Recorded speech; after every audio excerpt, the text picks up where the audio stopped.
I had mentioned a couple videos ago that one of the things that I am currently doing is I am dedicating a month to Persephone, a month to Loki, a month to Sobek, and all of those, and each month there are certain things I want to do for each of them. So I just obviously wrapping up June, we're now headed in July.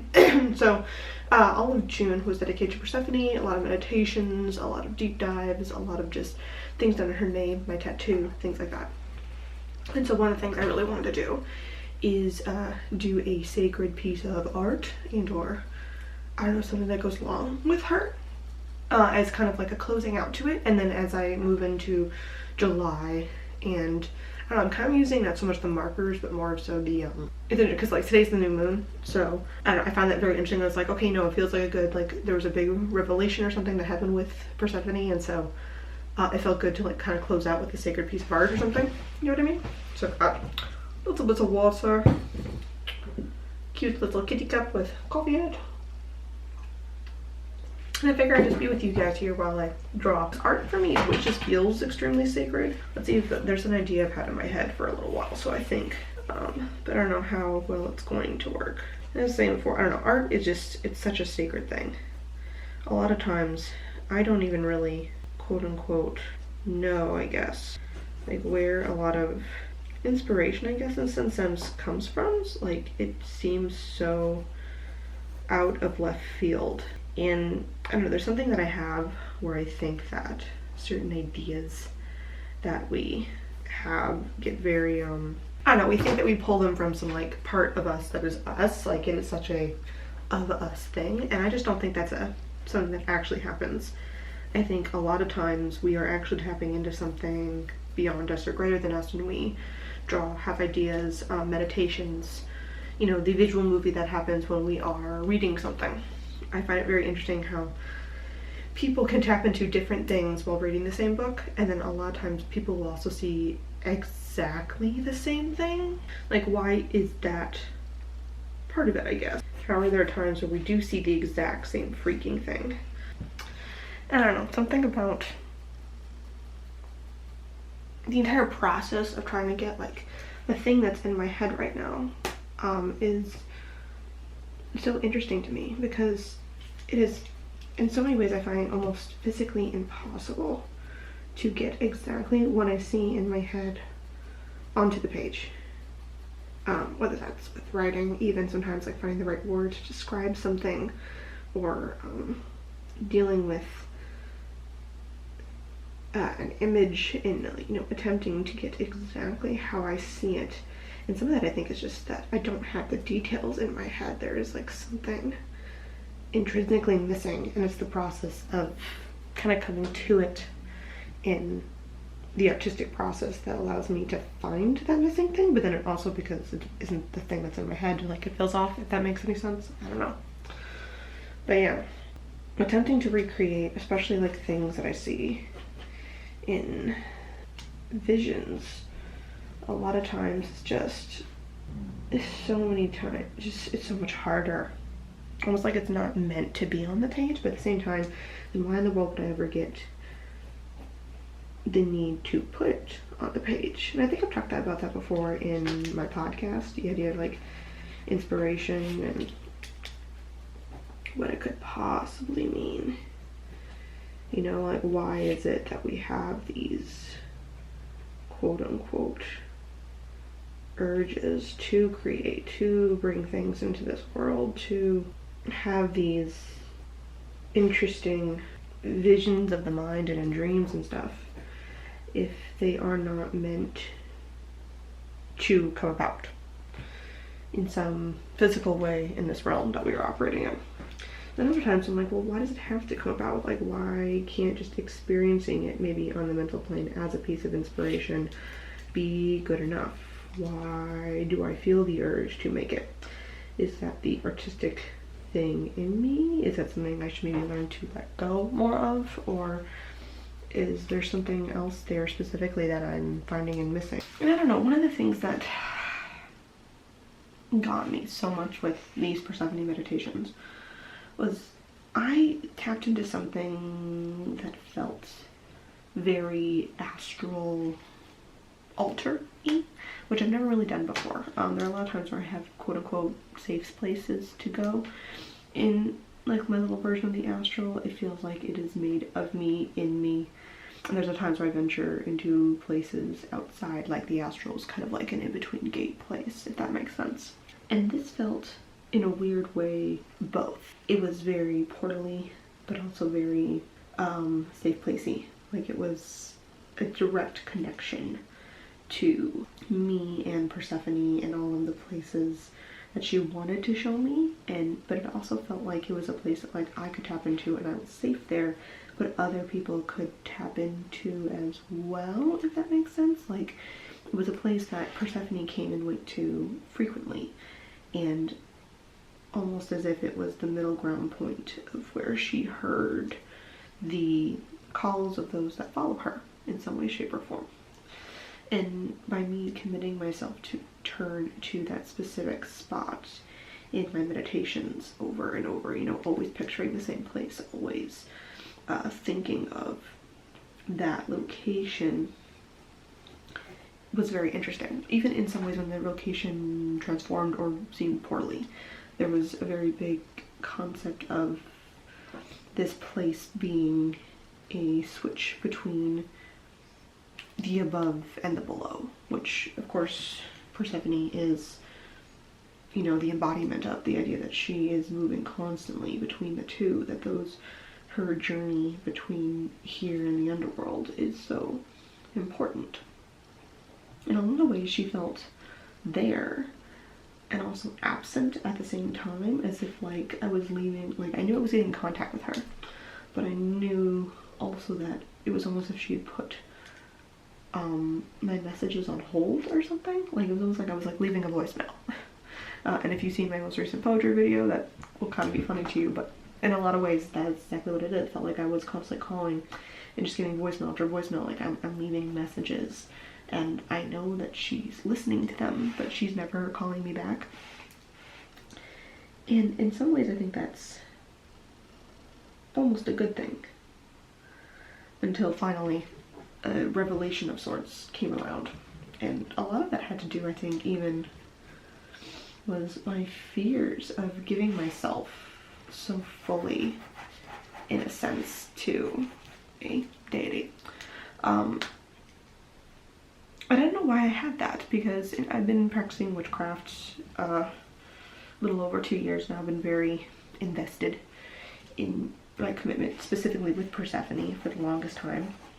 Loki and Sobek have definitely come later in those moments, but you know, Persephone's been with me the whole time. So, like, her dedication was the reason I decided to fully dedicate and commit to calling myself even a witch in a lot of respects. And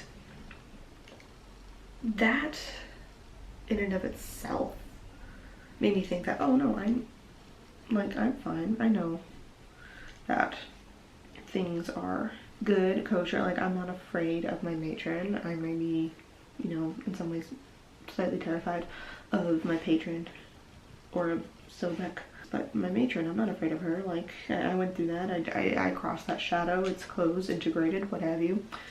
And I realized that I actually know that there is where I have committed the idea of giving up control to Sobek and to Loki many times because they demanded it immediately. I think Persephone had me really analyzing that this time around with these set of meditations. A lot of it was the whole concept of like vines and flowers and kind of like absorbing me and consuming me. It was a vision I had constantly while getting my tattoo. And it kind of continued to return to that, and it was just very, I don't know, visceral in a sense, because as the vines were consuming me, I had a little sense of being like embodied, just like wrapped up in comfort. But a lot of it too was still like, oh my god, I'm being trapped, like I'm gonna be strangled by these damn things. And it reminded me, in a lot of ways, Persephone felt so safe, but it's just like, she's still a deity, a goddess, and that of the queen of the underworld. Like, she is not a person to ever be trifled with. And I think that's something that happens a little bit where, you know, when you're working with a deity, you can feel overly, I don't want to say safe, but like overly comfortable.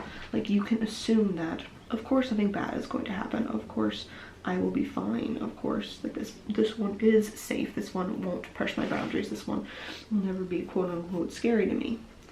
And I think sometimes it's because we have, I don't know, watered them down too much. Like we forget about the multiple assets of them in some respects. And like in a lot of ways I think I have done that with Persephone. And you know, I've allowed her to become this place of safety, of, you know, constant nurturing, never pushing the boundaries, never forcing me to do anything, which is hilarious because in a lot of ways she is the embodiment of the fact that time has to move on, that it has to change, you have to dive down into the underworld, you have to go even if you do not want to in some respects, right? That's a big debate within her mythos all the time. Was she forced down into the underworld? And, you know, does that forcing of it then make it, you know, forever a bad thing? Or, you know, can you be forced into something, into the next cycle of your life, and it's not necessarily a bad thing? You know, or even the force to return to the above world, you know, where she wasn't considered a quote-unquote goddess queen. She was instead, you know, just the maiden. Would she have resentment in that? Would she have, you know, maybe some irritation? You know, it's like always like when you go back to seeing your parents or a parental figure in your life that's always kind of like looked over you. Like I feel this a lot of times too with like friends of mine, where friends feel, I don't know, like they almost like put you in a box of being like, this is the old person you used to be.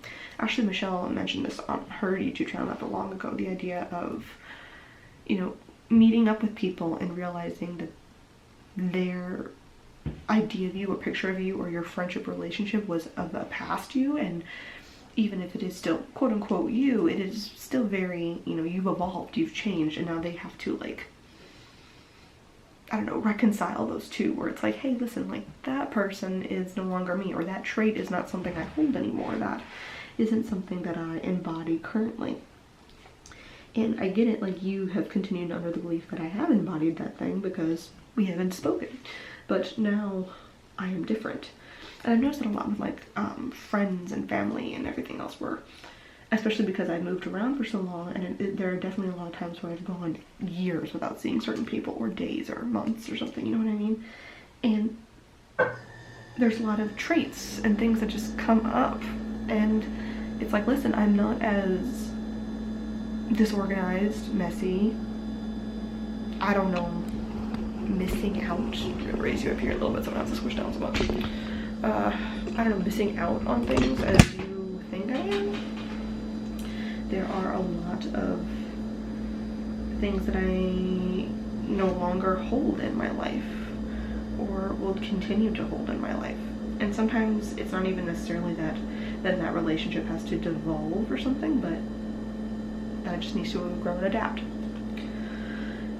And I wonder if Persephone felt that with like her mother and her husband every time she comes back down to them, or up to her, you know what I mean? Like every time she leaves and comes back, returning either to the underworld or to the world above, you know, she is changed. You are a new person, and the person that maybe they were expecting back, you know, an enjoyment of this embodiment of who you were before, maybe that gets missed. Maybe they're like, well, you used to be this way, like, you know, maybe there's a misunderstanding. You know, was there any tension between her and Demeter, her mother, when, you know, she was no longer just the maiden, now she is queen, sovereign in her own right. You know, that always, like, I have that strain a lot of times with my parents, where you're just like, ooh. It's funny because like my aunt recently was talking to me, was saying how it's so hard to do this, but it's so important for like parents never to give advice to their adult children once they are, you know, grown, and unless it is asked for, because a lot of times it can come across of a lack of trust, a lack of understanding. You know, you want to give advice, but you should unless it's solicited. And it was funny because within that same trip that she had like stated that, we were all like talking about this thing, she then started to give me a little bit of unsolicited advice, and she caught herself. And at the time it was interesting because it's something I've been mulling over, a bit of advice that she was giving, but at the same time it is very interesting how you feel very quickly the idea of who you are and how quickly you can change, and how jarring that can be on both ends, when you are the person who has changed and the person recognizing and seeing the change, right? This experience happened with my sister too, recently. Me and her haven't had much alone time, much sister time without other family members present for a little bit. And we've seen each other a lot recently, but we both realized suddenly that our relationship is very much going to have to massively adapt, because a lot of ways she's becoming a full adult, you know. And by that I mean, like, you know, she's growing up, and that means that there's going to be certain things and changes, and me holding her to certain standards of who she was before is very toxic and wrong.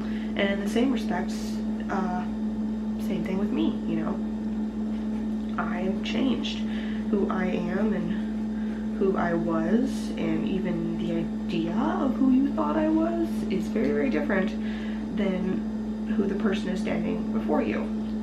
And now it comes to, okay, well, is that someone I want to continue to relate to in the same way that I have been relating to you? You know, does our current relationship dynamic still work?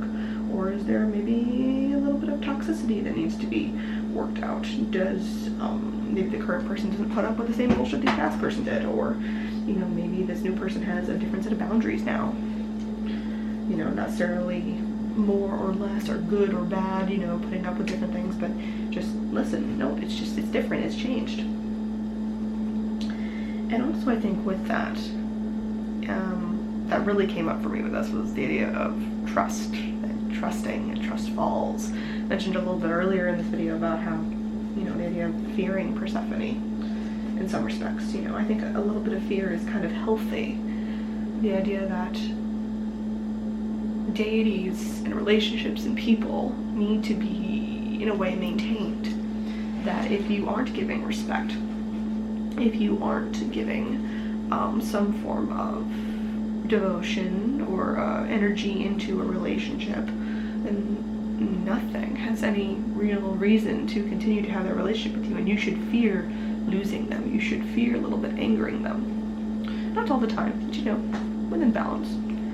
And a lot of that, I think, comes around the fact that I didn't necessarily fear her, or I did. And without recognizing that fear, I can also understand that that needed to be let go, and that I needed to, therefore, trust her way more than I ever had before. I was, in a lot of ways, holding on to the idea that I could control how my relationship with my deity could go. That I was under full influence and could manipulate and twist and change it to my desires. And that's just not true. Like it's funny how you, again, the minute you see it, you're like, well, that's stupid. But clearly not, you know. In so many ways, my matron is the embodiment of change and of death and of coming and going. And these are big, you know, primordial. You don't fuck with it, it's always been there type of thing. You have no control over it. Yet for some reason I felt I had full control over how our connection would go. It's like I have some control, but I don't have full control. In a lot of ways, it's allowing that trust. It's falling into the black pit of the underworld, not knowing what you're going to find there. Even if you've heard horrible rumors of death and destruction in caves and whatever else, like, you know, I wonder of what she felt like going into the underworld that first time, whether it was willing or not, like either or, whatever part of that mythos that you align with or subscribe to. I personally feel that there's some layers missing other than the whole she just got abducted thing, but whether she got abducted or not, that fall into the underworld, it had to be terrifying, very unknown, very in the throes of shit. Like, I have not done this before. This is whole new shit. It's very terrifying, very scary. And then returning to her mother and Hades on a congruent thing, it's always like a terrifying thing to be like, hey, this is what I learned, this is what I need, this is now the next step in my journey, and like almost like presenting it to people, being like, okay, we're on the next step now, but how I am is different. It's terrifying always to constantly in the state of, I'm constantly changing, and therefore in a lot of ways I'm constantly having to present the new me you know, every interaction, every step. And I think in some ways, that's why I think we get like anxieties over like, you know, returning to school after a long break, or, you know, seeing family members after a long time, seeing old friends, seeing different people, re-engaging even in old tasks that we, you know, took a long break from. You know, we fear, are we good enough still? Is this going to be different? Will I no longer be accepted with this new persona? Or not even persona, but new, I guess, reality in a sense, right? Because it's you, it's who you were. Not that the past you is any less valid than the old you, than the current you. It's just that you've changed, you've evolved.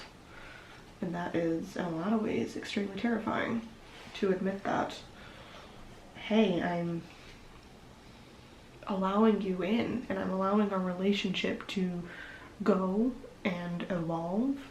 And it might not be in a way I like, might not be in a way that's even good for me in the long run, you know what I mean? Like, every time we interact with people, we have no control over what the other person's going to say. We have no control over how things are going to go. We have no control really over how things will evolve, even if the person that we become in the end will be a person that past us or current us, now looking at future us, will like and enjoy.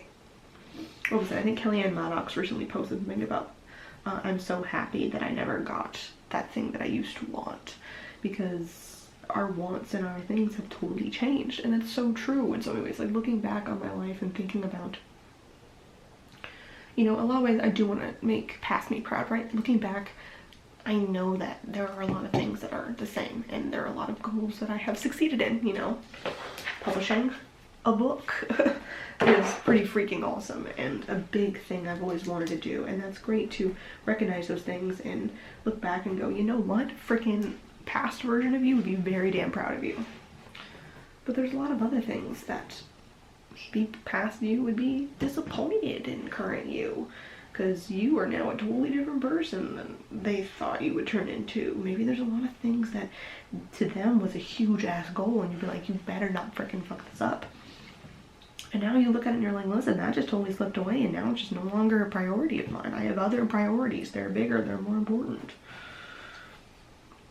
Like, I a lot of times wonder about what past me would think of the fact that I don't live in Chicago anymore.